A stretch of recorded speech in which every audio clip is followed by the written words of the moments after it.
We're going to go till just before 1 o'clock today, and feel free to eat your lunches, of course. And I want to introduce you to the panel. Mike, is it Blaser? Blaser from the Santa Cruz Sentinel on the editorial board. Who are you? I'm John Sandage, and I'm with KPIG Radio and KZSC Radio at the university. I'm going to be the moderator today. So can I interrupt you then? Sure. Cool, thanks. I didn't realize you were starting. Oh, well, you said you wanted to start No. at 10 of them, it's 5 of them. I didn't think you were actually listening to me, John. You wanted to thank some people. I do want to thank some people. A lot of people worked hard to put this together today. This is our 11th of the series of the 2013 Brown Bag Series. My name is Teresa Tomei. I'm the director of the Small Business Development Center at Cabrillo College.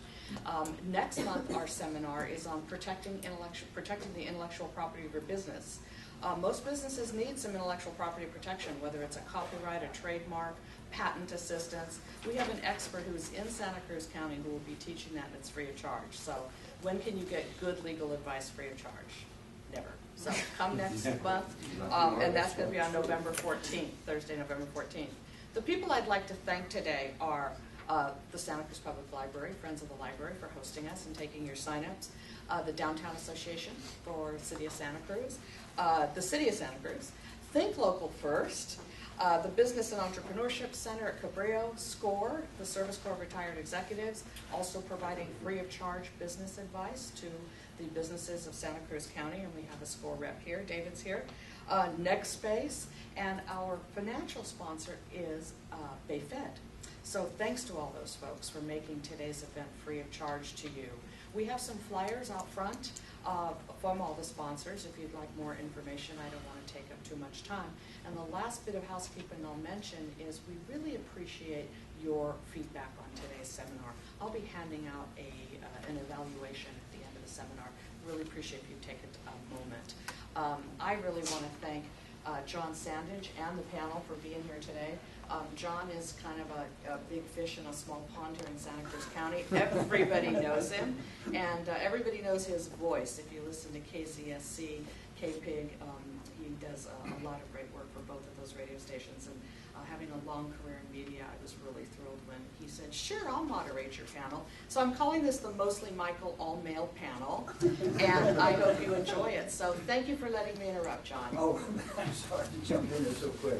All right, so we took care of Michael. Let's talk Ron. No, Slack. we haven't taken care of Michael. Well, I've been just introducing, Oh. then we're going to come back. Okay, so I want everybody to know who's who.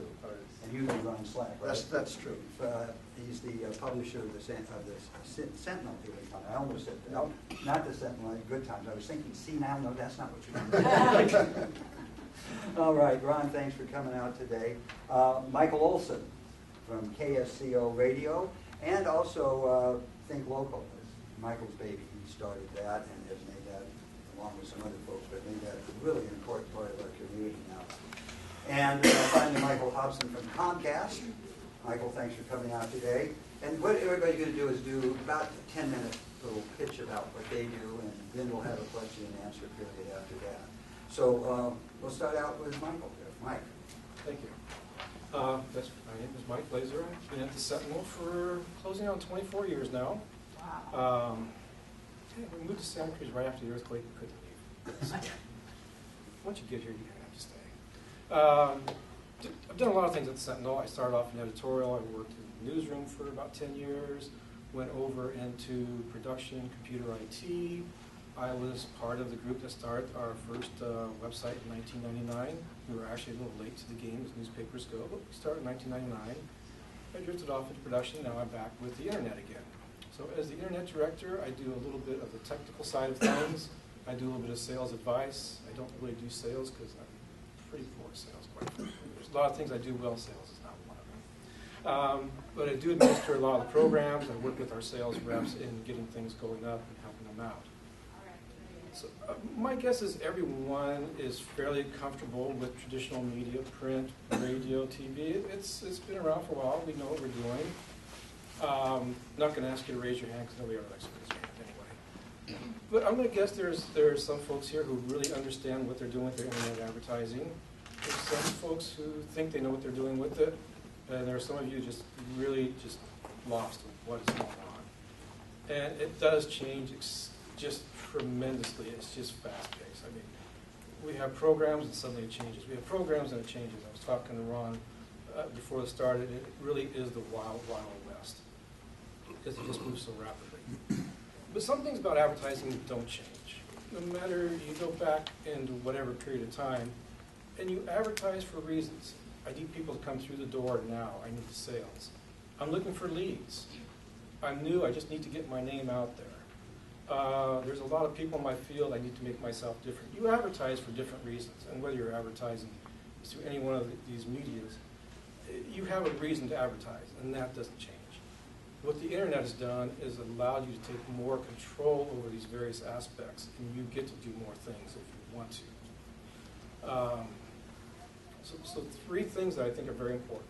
One, I hope as you start a business that you do have an advertising budget. And we run into this a lot when our folks go out and they go, I really don't have much I can spend on advertising, or I don't have a budget. You need to advertise.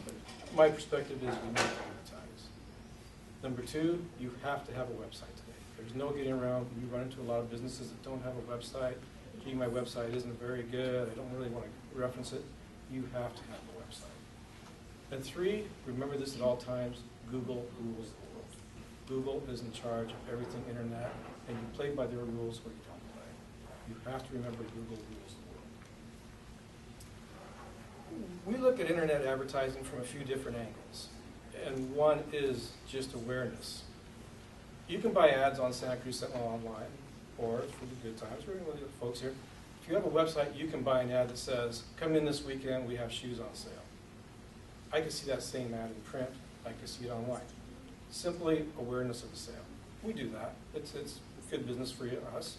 We try and encourage our print advertisers. They need to take advantage of this. That's really, I think, a small aspect of what we do. We're more and more into search engine marketing and optimization. And I'm sure you've heard the words because my guess is you've had a rep from every conceivable business out there selling it. Stop in. You're getting an email every day going, I've seen your website and we can help you do better. I get those emails. Dear Mr. Sentinel, we can help you do better. I know that you're getting hit with this a lot. Well, guess what? We do it too. We have products. Everyone has products. But it's really important that you understand what you're doing with these. When I say Google rules the world, if you want people to find you, you have to move up in Google rankings. And if you're not on the first page, you're likely not being seen. When you do a Google search, do you go to page 3 to find out who's providing that service? You look on page 1, and you need to be on page 1.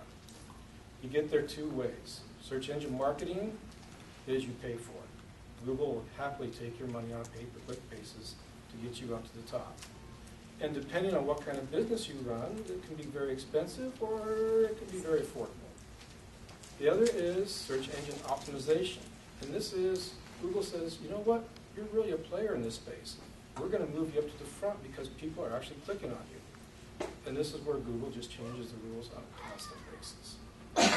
They like to see your website updated. They like to see video on there. They like to know the phone numbers work. They like to see reviews. We say good reviews and bad reviews is still a review to get you going. So you need to go up there in the search engine optimization. And that can only happen if you're working your site. And there's all kinds of tricks of what you do. But you have to be up there with what Google is doing. So a little bit on optimization, because we're kind of big on that. We think it's a really important thing that you can do because you can control some of this. Do you post regularly to your website? Do you put video up there? Do you interact with your customers? If you're not doing those things, you really do need to do those things. And we understand as a business, you've got a lot of things going on. I mean, just running a business is hard. I started a business once about 30 years ago. I quickly learned how hard it was. I didn't last very long. It was actually a decent idea, but I tried to do everything myself. It didn't work very well. So I've kind of kept that in my mind all these years. It's great working for a company because they have lots of people do things for you that you can't do. When you're on your own, you are on your own. So understanding what Google wants and how to do it, you can do it. If you're willing to take the time to learn what Google requires, If you're willing to take the time during the day to make this happen, you don't need to buy any of these services. You can do it. But it's not easy. This is why people like us make money doing this, because we can do it for you. I would say we could probably do it better in most cases, not all cases. Some people really do understand this. The other thing we always run into, or we run into frequently, is I don't have a website. I used to think, maybe I'll go, okay, we can get by without this. Not anymore. Our company, I'm with Sentinel. We're part of Digital First Media, which is a national company. They provide training to us like crazy. I can almost daily go into a training session on some aspect of digital sales. And one of the things we really learn about is the need for a website. It seems basic in this day and age, but a lot of businesses don't have one. As people go searching for products, services, goods, they may not buy online. In fact, of course, I mean, who hasn't bought something online? Most of them have purchased. For the most part, we're looking online to find out, what's this business like? Do I want to do business with them? Where are they located? What are their hours? What do they have to offer? I may not be buying from you. I may not click through on anything, but I just want to know about you. If you don't have a website that tells me a little bit about you, I lose a little bit on the trust factor. So you need to have a website, even if it's just basic. It could be a picture of yourself with, we've been in business for X amount of time, or we provide these services, come see us, fill out this form, whatever. It doesn't have to be a 20-page website, but you need something. You absolutely have to have something. On a personal level, I kind of resisted the whole Facebook, Twitter thing for a long time because, frankly, I'm not that interested. On a professional basis, not at all. Have to be there. Again, with the Facebook, like the website, you don't necessarily need to be the most sophisticated. You don't need to be on there constantly, but you need to be there. It's become part of the arsenal of advertising and promoting your business. Once upon a time, there was newspaper, then along came TV. I can imagine it was like the 50s. I have to be on TV too? Yes, as a matter of fact, you do. Now the internet is here. You need to be there. How do you decide where your money is going to get divvied up? Is print best for me? Is radio, is TV, is internet best for me? Tough decision, and one that you're going to have to kind of figure out what works for your business.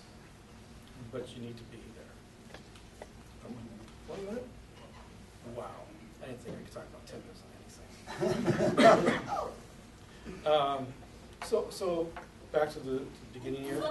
Google does rule the world. If you want to move up, if you want people to find you, you have to play by the Google rules, algorithms, which change on a regular basis.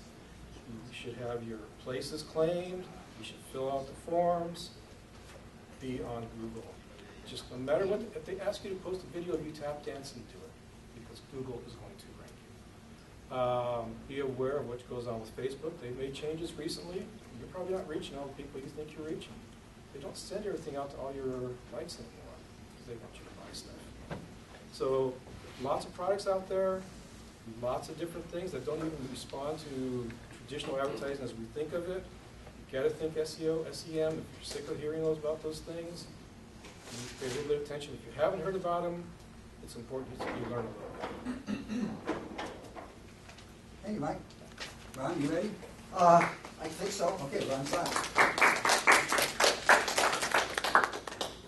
My name's Ron Slack. I'm the publisher of Good Times. I have been the publisher of Good Times for the last 11 years. I've actually been in the newspaper business since 1979. I started in Los Angeles. I've also worked in Chico, California, Monterey, California, and I've also now been here for 11 years. So that also dates me a little bit. Having been in the print world for so long, it is what I know. It is how I have made a living over this long period of time. But I'm also aware of the fact that the world of media is changing and changing in a very rapid way. And I think for businesses like yourself, who are local businesses here in Santa Cruz County, it is always, probably are inundated on a daily basis by some person wanting to sell you something, whether it's advertising space, advertising air, whether it be products or services that they have to offer you, you know, and so you're, in many ways, small businesses, your job is to run your business. At the same time, you're being overloaded by people telling you what it is that you need to make your business grow. I'm a little bit old-fashioned, and as a result of being old-fashioned, I still have yet to see the other media, such as the internet, basically replace what it is that we're doing on a regular basis. And what I mean by that, let me back up just a little bit. It's not that, I think the thing that you said, Mike, is probably the most poignant, and that is about, in terms of other media, and that is the Google search engine. Because if someone wants information about something and they have nothing else handy at that moment, they're going to go in and they're going to type that information in. And then a page is going to come up from Google, and who's ever on the top of that page is probably going to get priority. It's sort of like the old days of the yellow pages. If you were the first name on that category and you had a full page ad, you were probably getting more phone calls than anyone else. But, you know, the one thing that, say, the internet really lacks, and we have an internet site, and we sell web banners. We also do search engine optimization. But the one thing that all of this lacks is it isn't local. It's not, it's out there for the world. It's not out there for you and your business. And I think one of the great things about print still, and especially within a county like Santa Cruz County, is the fact that it still has an intimate relationship with its readers. And people that pick up our newspaper or pick up the Sentinel, they're picking that up because it is something that is friendly to them, it is something that they trust, it is something that they know, and it contains an incredible amount of information that is useful. It is something that you can touch, it is something that you can feel, it is something that you can hold on to. It doesn't escape you in 10 seconds or 30 seconds or 60 seconds. It is right there for you to use at that particular moment. And the thing that it also does is the advertising within that, say within Good Times, for example, or within the Sentinel, it actually complements the editorial. It's not intrusive. It's not like you're watching something on television and you're enjoying a program and then all of a sudden an ad is flashed in front of you for the next 4 minutes and you have to wait to go back to that. With print publications, it's really nice because of the fact that it's right there. You can choose to read it or not read it. You can cut it out and save it for further use. With a publication like Good Times, you're also getting something that you go back to and use throughout the week because it has what we call in the business a shelf life. And a shelf life means how long is that ad going to be working for you? How long is it going to be available to you? And that still, I think, is one, you know, even on the internet. You know, the ads on the internet pages, they change all the time. So you may go back looking for an ad that you saw. It's not going to be there. You may have to go back 4 or 5 times to find it again. With print, you don't have that problem because if it's really important to you, you can cut it out and you can save it. So what you have, in a sense, in print is a marketplace. The other thing about print and print, you know, local, because we are local, there's a certain loyalty that's built in. And Michael, I'm sure, can attest to that with the Think Local First movement and how important that is to all of us in our community. One of the things I learned really early on in advertising was that the more impressions that you make, the more opportunities that you have. And look at a couple of ways of looking at that is why do people pay more money to put their business in a mall or to put their business on Pacific Avenue? The reason they pay more is because of the fact that they have more foot traffic. And that goes to the thing with more opportunities that you have more impressions. From the standpoint of Good Times, for example, we are the largest circulated publication in Santa Cruz County. We probably locally, of all the media, and I'm talking just local, we reach more people than anyone else. That means, going back to the idea of the more impressions you make, the more opportunities you have. It definitely gives you the ability to reach a large sector of the community. The one thing I like to try to tell people is that when you put an ad in print, it's actually, in effect, like opening another branch of your store in the pages of a newspaper. Because and one of the things that you want to think about there is when you start your business, you sign a lease. That lease might be for 1 year, that lease might be for 2 years, that lease might be for 3 years, whatever it might be. But you're doing it because you know that you're going to be there. And you know that over time, you're going to build up top-of-mind awareness because you're at the same location. People know where to go to get to you. So when you put an ad into print, you're basically doing the same thing. You're actually allowing your business to be expanded in the pages of that newspaper. How much time do we have? 3 minutes? 3 hours. 3 hours? I'll keep going then. Okay. One of the things, a couple things that I just moving away from print as a whole, is one of the things that I found over the years is that most businesses and business people don't actually ask the right questions when it comes to what they need to know. Because again, people will tell you everything. People, people can tell you they have 1 million readers. How do you know that's true? People could say, we work better than anybody else. How do you know that's true? So questions that I would say, just whether it be print, whether it be television, whether it be cable, radio, or the internet. Things that you need to know when your rep comes into you. Number one, what is your circulation? And that's for print. In other words, how many people do you reach? How many of those people are local? And the reason I say that is because it's been through studies over a long period of time.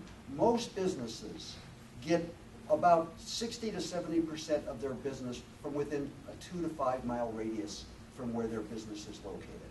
Okay, number two, the second greatest is probably 5 to 10 miles. So if you're a local business and you're depending on local traffic to grow your business, you need to think, how many of the people is your media reaching in my particular area? Is that going to be helpful?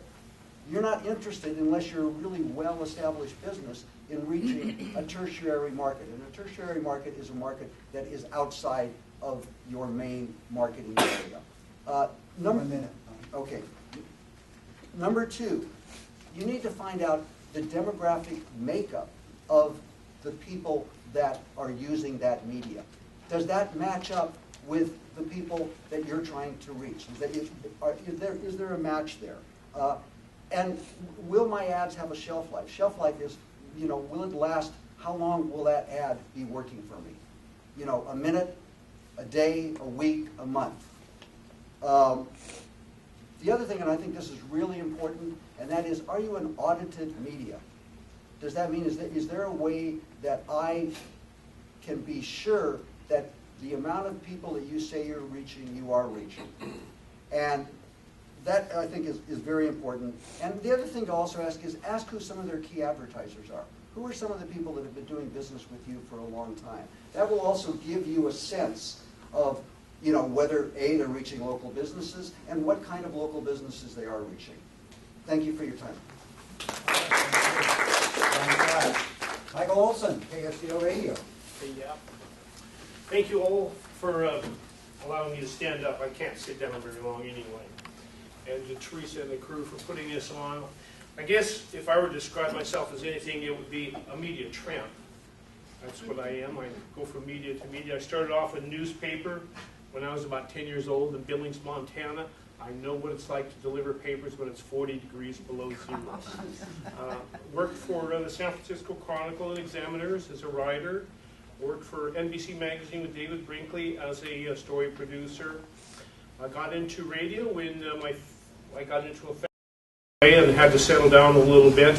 Took my wife's job in radio and had not the slightest idea what advertising was. But I did manage to sell a carpet store in Watsonville, the prospect of advertising. And I went to my sales manager at KDON Radio and I said, well, what do I do now? And she said, sell him a KDON Roadshow remote. And so by golly, I put on this remote broadcast at the Carpet Bank in Watsonville, charged them $5,000, had a big, huge, giant truck, balloons, disc jockey, the works. Not one single person showed up. You know what it's like sitting there for 3 hours? Yeah. 3 hours with poor Rami looking at me going. So I figured out, I better figure out how to make this advertising stuff work, or I wasn't going to survive in this business at all. And at the same time, I was writing a book on metropolitan agriculture, and I was studying how these successful farmers marketed themselves. I distilled what they did into 3 simple steps and used those steps in that job at KDON and today at KSCO. At KDON, I was able to use that roadshow remote to sell cars. I used to sell 125 cars a weekend, that roadshow remote. And but my rules are really simple. If you follow them, you will be an effective advertiser. If you don't, you won't. They are as follows, and I couch them in terms of marketing warfare. So the first one is you have to use the right weapon. Second one, you have to hit the right target. And the third is you have to use enough force to get the job done. Now, of course, in marketing warfare, the weapon is what? Message, right? Mm-hmm. I mean, in warfare, we use guns and bullets, but in marketing, we use messages. Mm-hmm. There's really only 2 kinds of messages to use. One's a tactical message, and the other's strategic in nature. Mm-hmm. So we have to figure out what kind of message to use to be effective. A tactical message is that which is designed to move people to a specific purpose, like grand opening, on sale buy now, going out of business sale. That's a tactical campaign. A strategic message is that which is designed to establish and maintain a position in the mind of the marketplace. A good example of that is locally owned, locally operated. What does that do? It fits, it positions you in the mind so that people think well of you and your business. So it's always really important to consider what message you're going to have. A little example. When I first started doing my radio show at KSCO, I'm on my 934th radio show. It was called Saturday Morning Agriculture. And I took it over from the Farm Bureau, the show, and I started doing a little bit different technique with my presentations. And people will come up to me and say, hey, Olson, I love your radio show, but I don't have anything to do with agriculture. So in using that title, those words, that message, I was sending the wrong message and turning off like 98% of the audience. So I changed the name of that radio show to The Food Chain. And the positioning statement became, what's eating what radio? Nobody can get out of that one. So we're all part of the food chain. So using the right message is really important. Oftentimes, there's talk about a tactical message. How do you get people to go to your business on a specific point in time? Oftentimes people come to me and say, hey, Olson, I have a warehouse full of peas. And I usually sell them for 99 cents. So I'm going to give you a bunch of money. You're going to advertise them and sell them for 98 cents. Not going to work, right? Because nobody's going to walk across the street for a can of peas for a penny off. To do a successful tactical campaign, you have to provide sufficient inducement to get people to move, or they won't move. Mm-hmm. It's like that remote at the Carpet Bank in Watsonville. There wasn't enough inducement there to get anybody to show up, and they didn't. So you have to have the inducement. No inducement, no movement. The same is true with the strategic positioning statement. A strategic campaign is really your reason for being in business. It's what you're providing the community. It's locally owned, locally operated. I'm a local business. I'm here for our community. I happen to notice that Costco's latest marketing campaign is Think Costco First. Wonder where that came from. At any rate, you've got to have that your message and it has to resonate. And most important of all about your message is that you have to provide a benefit for those you're trying to talk to. Oftentimes, you know, people, when they're advertising, will say, look at me, I'm so cool, but nobody really cares how cool you are. People only care about what they're going to get from you. So you have to focus on the benefits of your business to the consumer and not the features that you like to hold up. Use the right weapon. Hit the right target. What's a target? Nobody must have a guess. Clients. What? Clients. Clients. I like to use the word propensity. Your target are those people who have the greatest propensity to buy. Okay? Now, where do you find them? Well, the fun thing about radio stations is they all target different kinds of demographics. KSCO targets an adult audience, 35 to 64. When people say, who listens to news talk radio? I say, it tends to be people who have an investment at risk in the community. Now, if I'm going to sell beer, am I going to advertise on KSCO? No. I'm going to sell, I want kids. I want, 18 to 24-year-old boys. That's who we sell beer to these days. But mortgage services, people with houses. That's KSCO. So we reach an audience of people who have an investment risk in the community. And so you always try to find those who have the greatest propensity to buy your product. You can reach everybody, but you're going to go broke doing it, right? Let's say we're trying to sell Brussels sprouts. Now, we can advertise Brussels sprouts to 18 to 24-year-old boys and probably sell a few bushels, but we're going to go bankrupt doing it. So we have to find those who have the greatest propensity to buy. And you have to really know your audience then. That's where you do a lot of survey. Who are you? Whenever you have a customer come into your store, who are you? I want to get to know you. I want to get to know what you think and where you get your information. Ask them. Use the right weapon. Hit the right target. Use enough force to get the job done. Force is I always think of it as the green thumb of marketing because it really requires a lot of sensitivity to know how much force to use. What's another word for force? How about budget? How much money am I going to spend?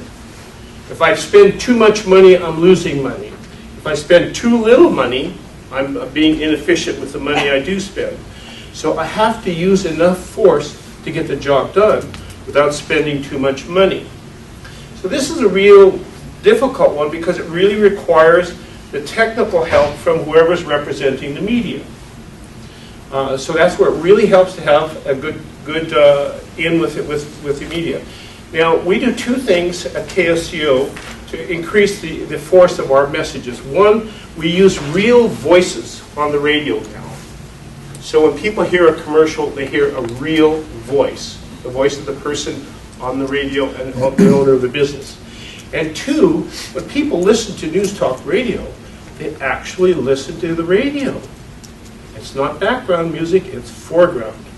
Now, I brought my own person today to give a testimonial. She's been on KSCO for a long time. Teresa, do people respond to your voice? Not my children. Okay. Everywhere I go, people say, oh, I heard you on the radio. And the interesting thing about that is, it doesn't even mention her name, but they know her. Thank you.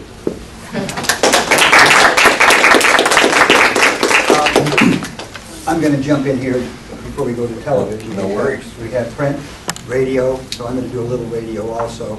I'm involved with KPIG Radio, and I'm also involved with the University of California radio station. Difference there, one is a commercial radio station, the other one is a non-commercial radio station. We all pretty much know how commercial radio works. You pay X amount of dollars, you get a minute or a half a minute at a time. Non-commercial and you can say whatever you want. You can tell people, come on down, we're dealing, we're selling this, we're doing that. We got the best store in town, we have the best restaurant. Non-commercial radio, you can't do that. All you can do on non-commercial radio is say who you are, where you are, and what you do. So you don't come to us to sell a particular product. You come to us to sell your business, your event. Because you can say we're having a concert, for instance, on Sunday at the Civic Auditorium. Tickets are available there. Go to our webpage and get more information. That's all you can do on non-commercial radio. People come to us at KZSC because they want to support community radio. It's become the way people are communicating in all around the country now, because the multi-owner stations own hundreds of stations. You get exactly cookie-cutter messages, and everything is the same as you drive across the country. You'll hear the same playlists, the same songs, just depending on what you choose to pick. Non-commercial radio brings you the new music, the things you're not going to hear on commercial radio. That's how we draw in our audience, because they want to know, well, what's new? We know we've heard this song this week 17 times already. So let's go check something else out on KZSC or KUSP. Well, they don't play music anymore. They've gone to NPR. But there's fewer and fewer of the community radio stations because they're being taken over by the religious organizations, and they just don't have the funds. So people want to support their local station. As Michael was saying, local resonates with everybody. KZSC has been here for 45 years as a local radio station. We are just becoming recognized in the community as an important part of the community. And we've also become the most listened to, and this is a hard one to believe. When it came to us at the radio station, we went, what? We're the most listened to college radio station in the country, which really says something about what community radio is becoming. And we also now are competing with internet radio, and they are bringing in a whole new kind of radio. But local radio will always hold up, as you have heard today. Local is very important for places like Santa Cruz. You want people to as she said at the beginning, people recognize my voice because I've been doing this so long. And when I'm going out and talking to people about underwriting, they're comfortable because they know me somehow. In their mind, they have heard my voice. It has a lot to do with how your store is recognized. If you say local, Michael is local, I'm local, both papers are local, and it works for all of us. Local is, I think, is the key word. So there's going to be a question and answer period after this, and you can ask all of us questions specifically about what you want to do. Again, I want to say on non-commercial radio, you can't call people to action. You can't say, come on down, we're dealing, because we're tired of that. We don't want to hear it. You got the best hot dog in town. Those things the FCC will not allow us to do or give prices. So we send people to your store, to your business, or to your website, whatever you prefer. So that's my little pitch on non-commercial radio. And let's go to Michael Hobson, and he will tell you about TV a bit.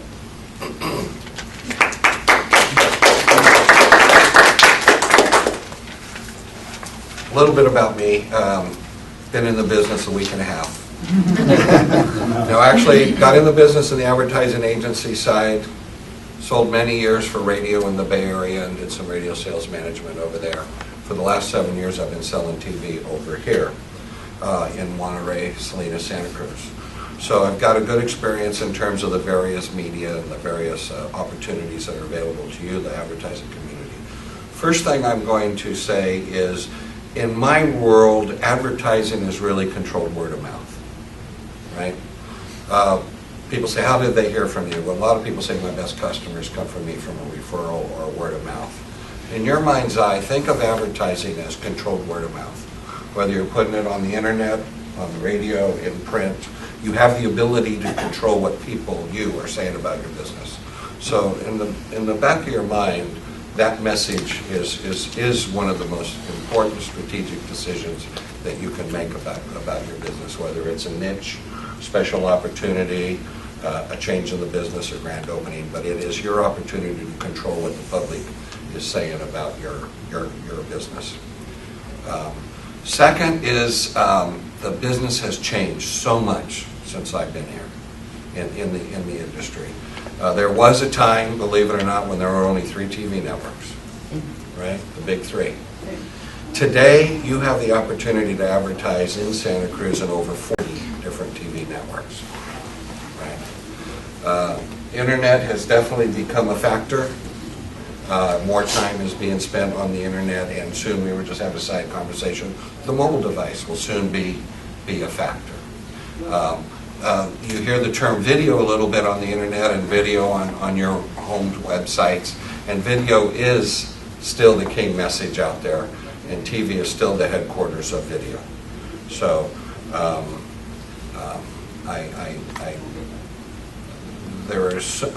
I think the challenge for you to navigate your choices has never been greater than it is now. A couple things about TV. It is still the medium that most hours are being spent in a week. It's down from where it was before. And the viewership on broadcast is down because that viewership is spread out over. But it's still the area that reaches more people per week and more time spent with that medium than any of the other mediums. It just makes your choice a little more difficult. Our market is a unique market, and I say our market, I'm talking about Santa Cruz, is not Monterey, is not Salinas. In the TV marketplace, San Benito fits in. Then you have an Hispanic language community that overlays it. So when I come to do business in the Monterey Bay Area, I'm smacked by how diverse and how fractured it is. So your choice too is how do I target my local audience? That's a very valid consideration. TV will allow you to target geographically, target your best potential customer, that target in terms of lifestyle changes with the programming. So towards the last few minutes, I'm going to talk a little bit about targeting your best potential customer. That is your number one goal. Know who your best potential customer. When you opened up your business, who did you open up to do business with? Who do you like to see come through the door? Who's going to get your attention? Number one goal, who is that target, that best potential customer?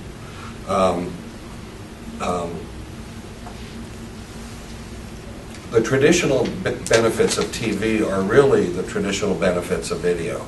You have the opportunity to use the visuals of your store, the sound and audio of your voice message, as well as any emotion that your production content can deliver. So it's still a very compelling medium.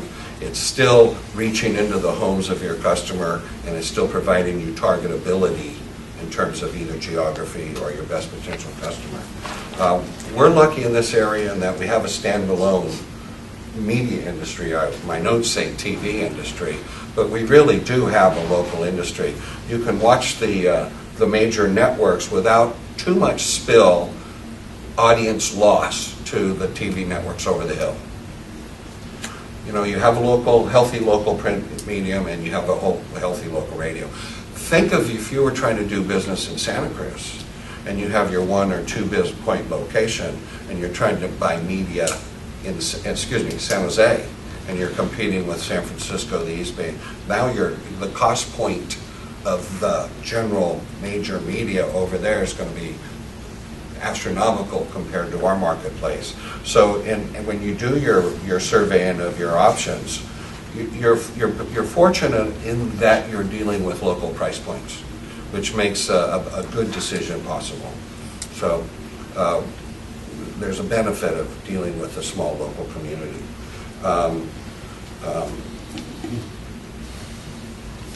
TV will allow you to target by network and programming, and then with the cable application, some geographic targeting. But I want to talk a little bit about how you can navigate the choices you have and hopefully stay true to the premise, how do you spend your ad dollars wisely? Because I think how you make your decisions is going to determine where you put your investment. And I do have to echo the line, it's very difficult to grow your business without some sort of advertising or outreach component. So as you do your business model, you have to have a budget level. And that budget level has to match your business plan or your P&L. But you know, if that allows you to spend 3%, find a strategy to spend that 3%. If it allows you or requires you to spend 15% of your cash flow in marketing, find a strategy to spend that 15 cash flow. You won't grow by banking that line item. So I did want to say that. And in terms of the internet, boy, it's, apart from the sheer explosion of TV networks, the internet is the biggest player on the scene. And I will also echo, you would not go into business without a sign on your front door. Very difficult in today's world to go into business and market yourself without a sign on the internet. And that's your webpage. And it doesn't have to be fancy, but it's got to be your sign, because people are going to find you if they're looking for you. In a lot of ways, the search function is the new classifieds. You know, I don't know people who, many people, even the classified industry now, will not, they used to sell you the yellow pages and bonus you their web content. Now they sell you your web content and bonus you the yellow pages. That's really a measure of how that has shifted. So that website is a good feature. I think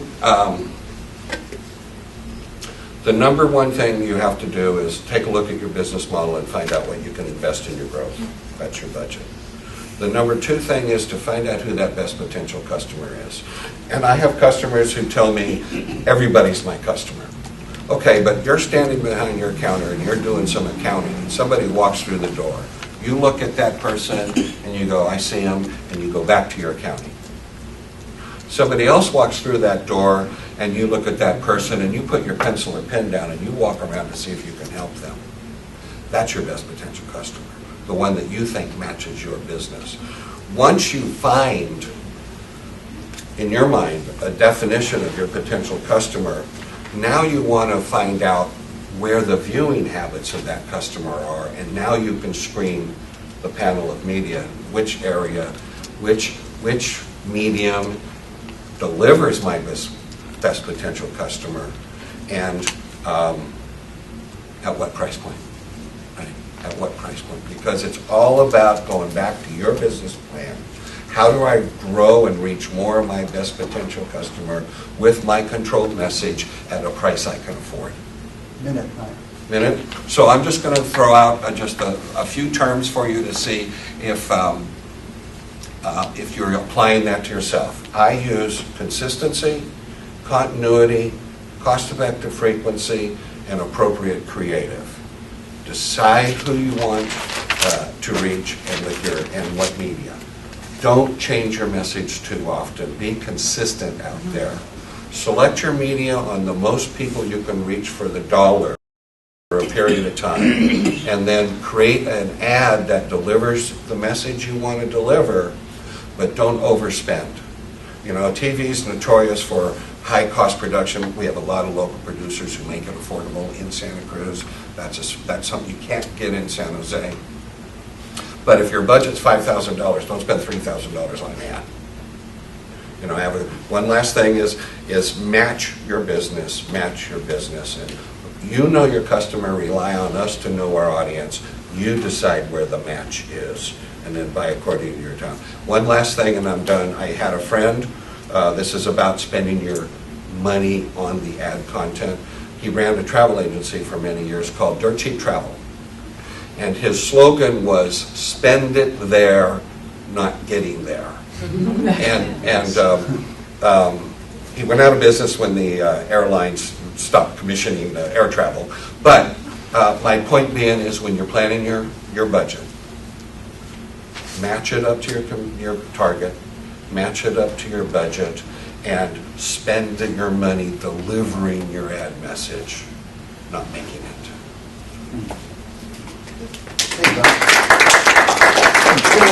But I want to give you an example that I was thinking, because I know all of these gentlemen will know this, and I think a lot of you will too. I'm going to do an impression for you and tell me who this is. Hi, folks! Warren Knox. Warren Knox, the most well-known name in town. He advertises here, here, here, here, and here. And he is frequent. He is on message all the time. It's a roofing business. So I just think that is an example that you should think about when you're doing that. The frequency is real important. So with all of that said, let's go to questions. We've got about 10 minutes or so to do that. Anybody? We'll start here.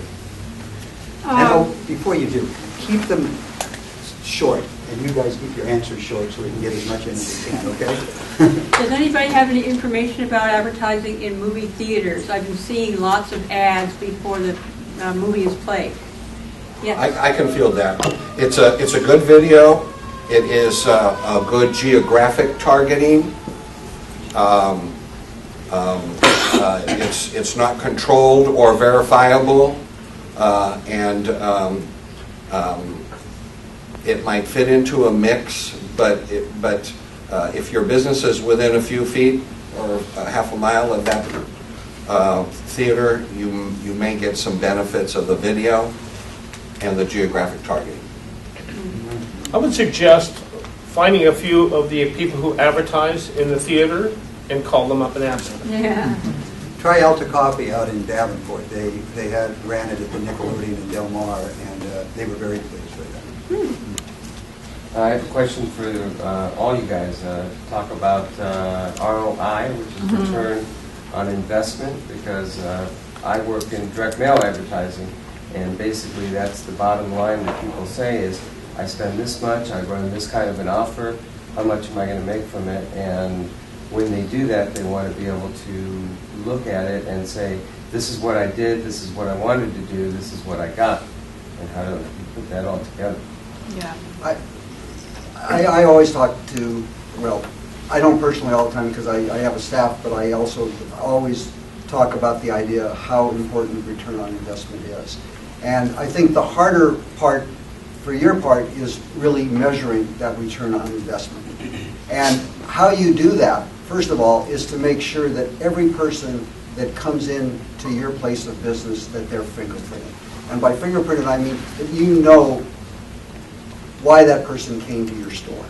If you don't know why that, or how that person came to your store, if you don't know how that person came to your store, and then you don't match up your receipts with what that person spent at your store, then you have no way of beginning to understand what your return on investment is.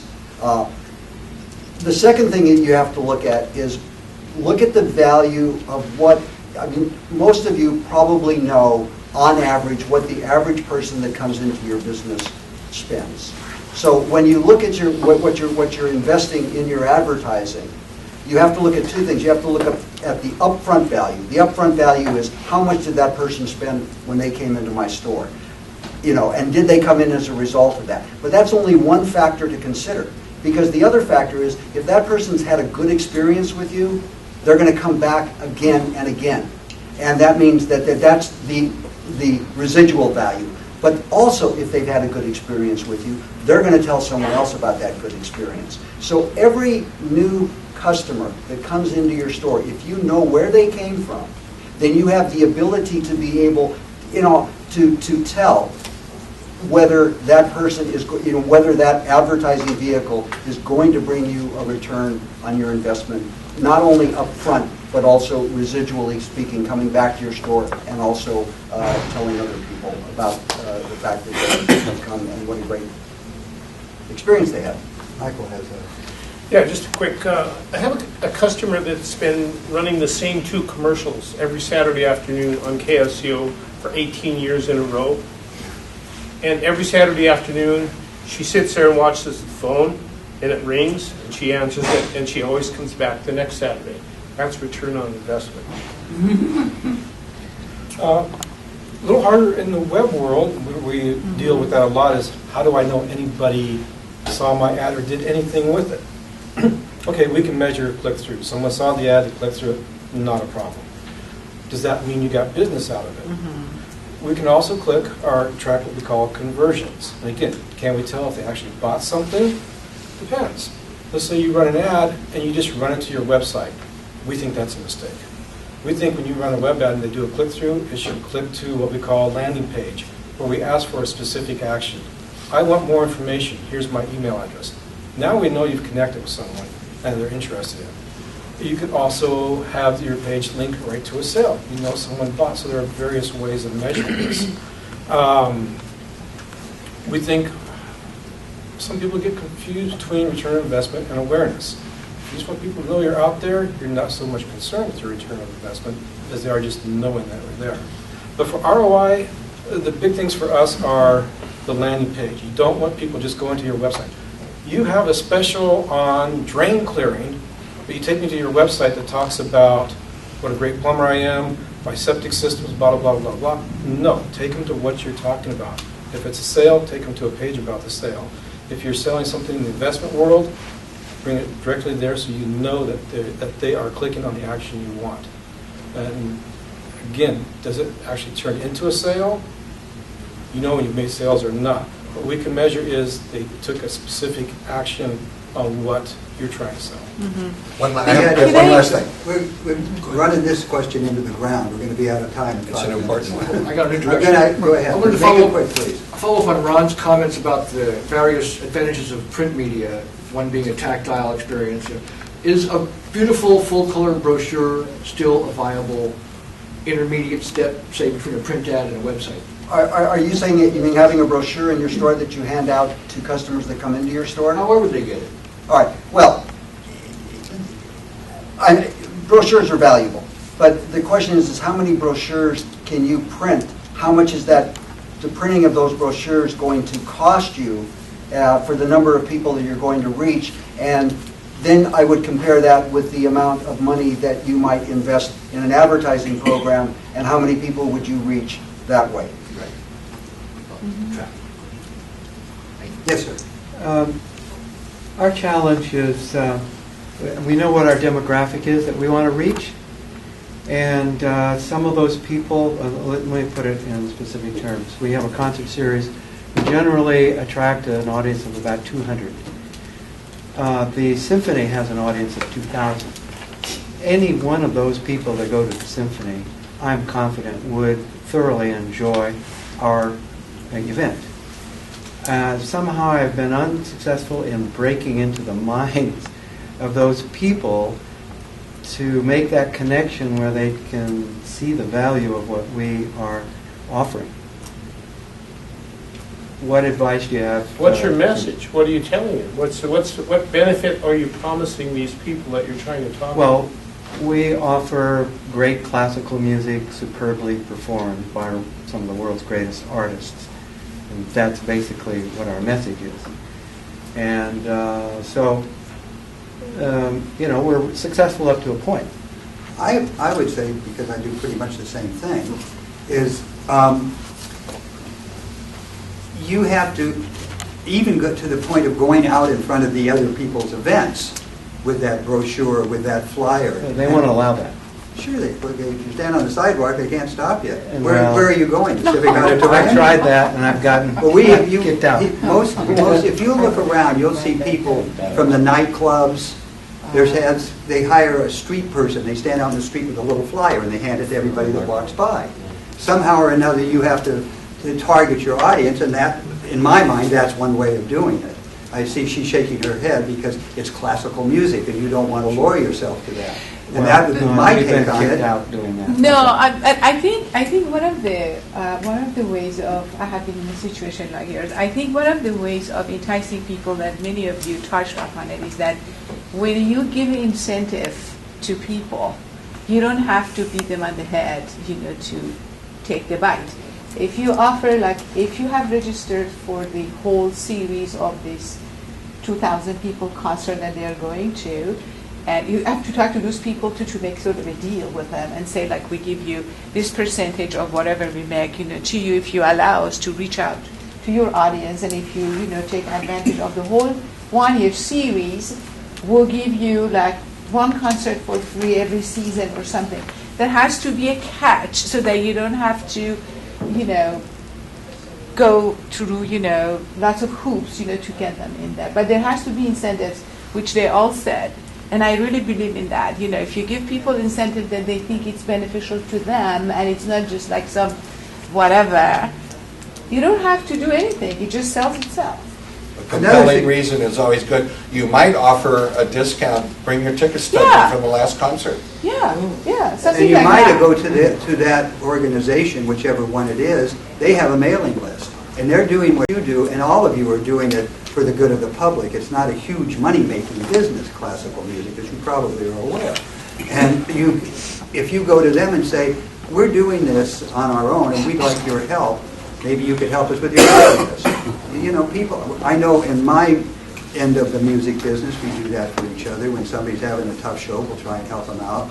The Kawamba does it with me, I do it with the Rio. And you should maybe reach out to some of the other presenters in town and see if you can work with them. So we have any more questions here? We got another 5 minutes. Yes, sir.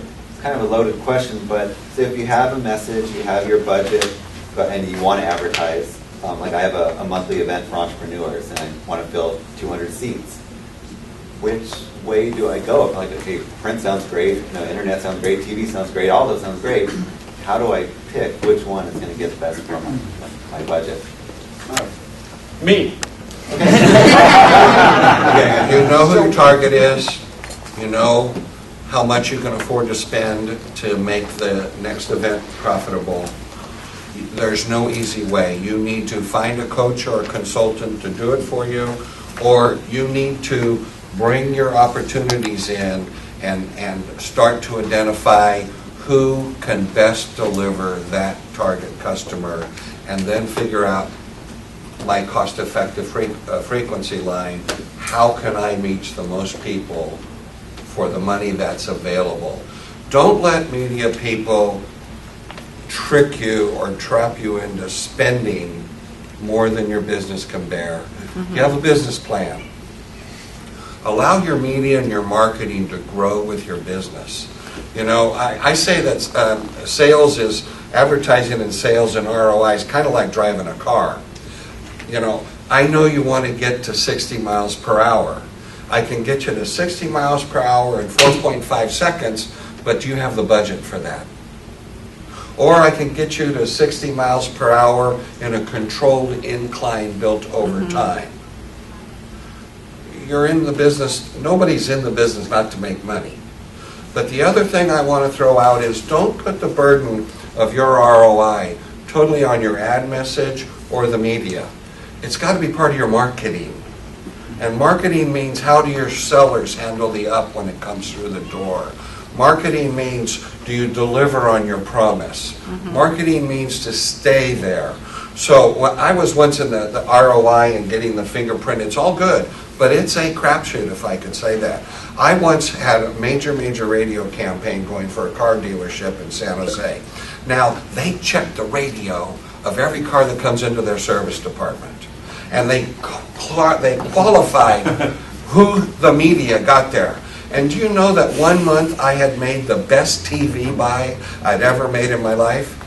I didn't put one spot on TV.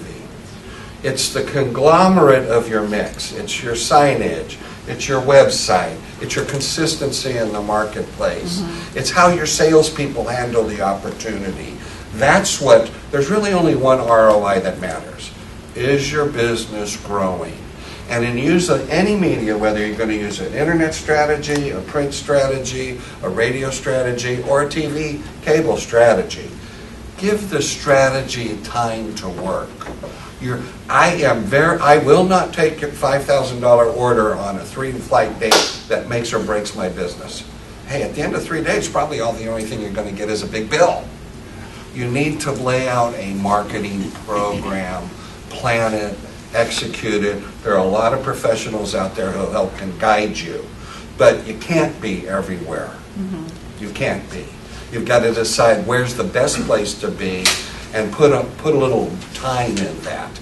It's kind of like, don't be hitting a moving target. Don't build a well and go down 90 feet and stop because it's not developing any water, and then build another well. Speaking of wells, melt that well.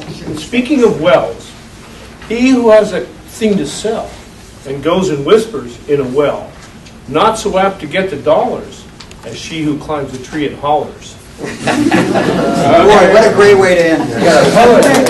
Thank you all for coming out today. Sure. Give us one more second. The Small Business Development Center and SCORE can help you with marketing plans, because like they all said, a budget is a huge part of that. And a marketing plan is everything you do to promote your business. If you're a retail store, it's your clean windows, it's how your customers are greeted, it's how you handle returns, it's everything you do to make a sale. So marketing and having a good plan is a huge part of any successful business operation. So there are folks out there to help you free of charge and confidentially. Please again, if I may, just thank this esteemed panel of gentlemen for their expertise today, and thank you so much.